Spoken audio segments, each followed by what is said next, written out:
या पुढे तोंडातून श्री स्वामी समर्थ शब्द निघणार नाही, बघत राहा तुम्ही फक्त. पण नाव घ्यायचं नाही, शपथ खाल्ली काही अडाणी लोकांनी.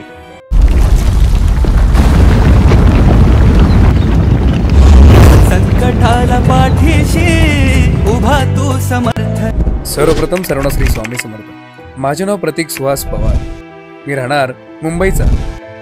स्वामी समर्थांची सेवा गेल्या 15 वर्षापासून मी करीत होतो. तरी सुद्धा परिवारावर माझ्या सगळ्यात मोठं संकट कोसळलं, ते म्हणजे माझ्या वडिलांचं. अचानक माझ्या वडिलांची तब्येत खूप खराब झाली. 2011 मध्ये असं समजलं की वडिलांना हर्निया आहे आणि खूप सिरियस आहेत. माझं कुटुंब म्हणजे मिडल क्लास, म्हणजे सर्वसामान्य लोकांसारखंच. पण पैशांची अडचण एवढी मोठी आली होती की आता पैसे कुठून गोळा करायचे, आम्ही खूप हताश झालो होतो.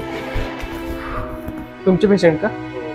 संध्याकाळपर्यंत पैशाची ऍडजस्टमेंट करून घ्या, नाहीतर तुमच्या पेशंटला घरी घेऊन जावं, खूप क्रिटिकल.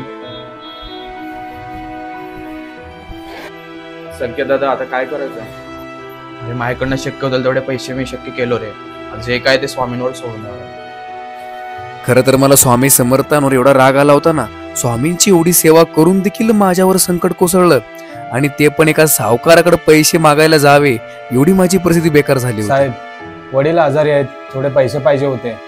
व्याजाने का होईना थोडे पैसे द्या. बाप चांगला होता तोपर्यंत सगळं चांगलं होतं रे. पण आता भीक मागायची पाळी आली. एकदा ना मी तुझ्या बापाला तुझी जागा मागितली होती, पण तुझा बाप मला नाही म्हणाला. लय गुरमीने बोलत होता रे तुझा बाप. देतो तुला पैसे, पैशाचं काय नाही, पण जरा माझं अंगले दुखा लागले रे.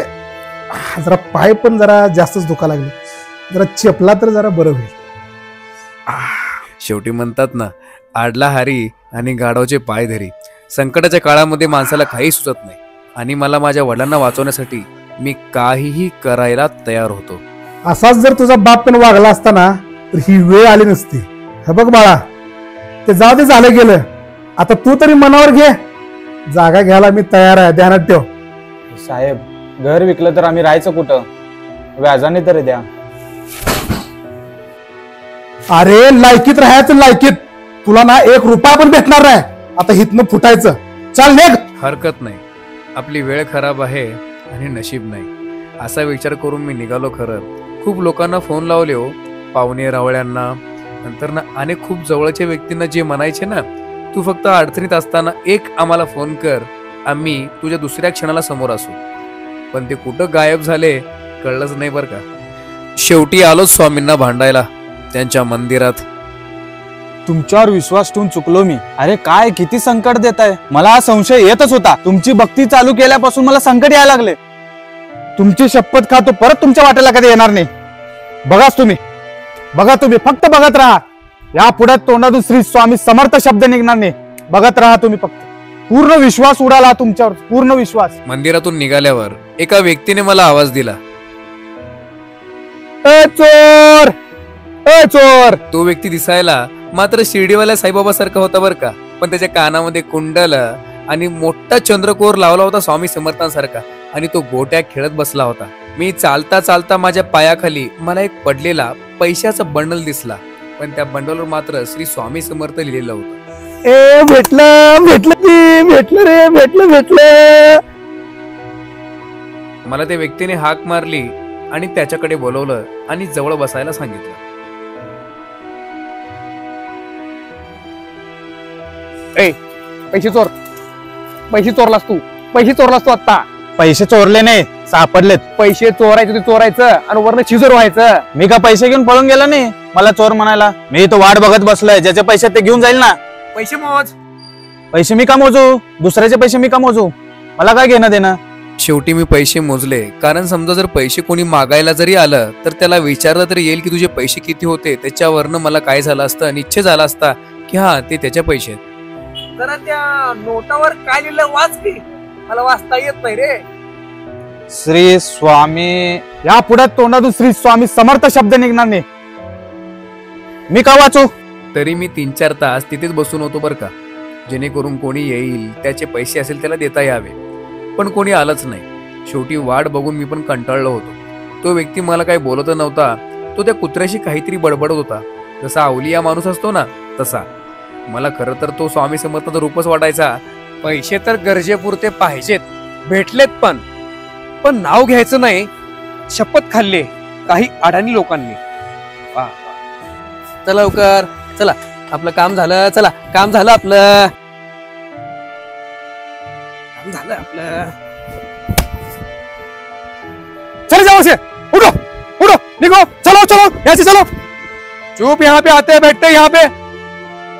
चले जाओ यहाँ से, कोई पैसा लेने नहीं आएगा. चलो, पैसे घ्यायला कोणी नाही येणार, घेऊन जाते पैसे. मी सांगतोय, काय बघतोस मला तिकडे, बघ बघ तिकडं. शेवटी कळालं देवतारी त्याला कोण मारी, हाच माझ्यासोबत घडलं होतं. स्वामी साक्षात जवळ असून देखील मला कळलं नाही की स्वामी समर्थ महाराज माझ्यासोबत होते. बापरे. त्या बंडल मधली अजून एक नोट होती, तिच्यावर नाव लिहिलं होतं विभूती. अर्थ कळाला मला. विभूती नम्रनाम ध्यान तीर्थ स्वामीचं या पंचामृतात, हे तीर्थ घेई आठविरे प्रचिती, न सोडती तया जया स्वामी घेई हाती. शेवटी त्या पैशांचा मी वापर माझ्या वडिलांसाठी केला आणि माझ्याकडे पैसे आल्यानंतरनं लोकांमध्ये दानधर्म आणि अक्कलकोट श्री स्वामी समर्थ अन्न क्षेत्र येथे मी दान केलं. श्री स्वामी समर्थ स्वामी भक्तांनो नमस्कार, माझं नाव प्रतीक सुहास पवार. नमस्कार, माझं नाव संकेत सुहास पवार. मी प्रतीक सुहास पवारचा मोठा भाऊ. आणि हा जो अनुभव आलेला आम्हाला, तो आम्हा दोघांना एकत्र आलेला, पण हा खरा अनुभव माझ्या भावाने घेतला. कारण आमचे वडील हे 2011 साली आजारी होते, ॲडमिट होते, आणि तेव्हा आम्हाला पैशाची गरज पडत होती. आणि त्यावेळेस मी स्वामींना हाक दिली की स्वामी तुम्हालाच यावं लागेल आमच्यासाठी. आणि त्यानंतर जे घडले ते माझ्या भावासोबत घडलेले, हा त्याचा सत्य अनुभव आहे. आणि मला हा तुमच्यापर्यंत पोहोचवण्यात खूप आनंद होतो आहे. कारण यामुळे तुम्हाला समजेल की स्वामी आपला हात कधीच सोडत नाहीत, ते नेहमी आपल्यासोबत असतात. आणि आम्ही दोघेही आकाशदादांचे आभार मानतो की त्यांच्यामार्फत आम्ही तुमच्यापर्यंत पोहोचत आहोत. आमची ही कहाणी, आमच्यासोबत घडलेली सत्य घटना तुमच्यापर्यंत पोहोचत आहे.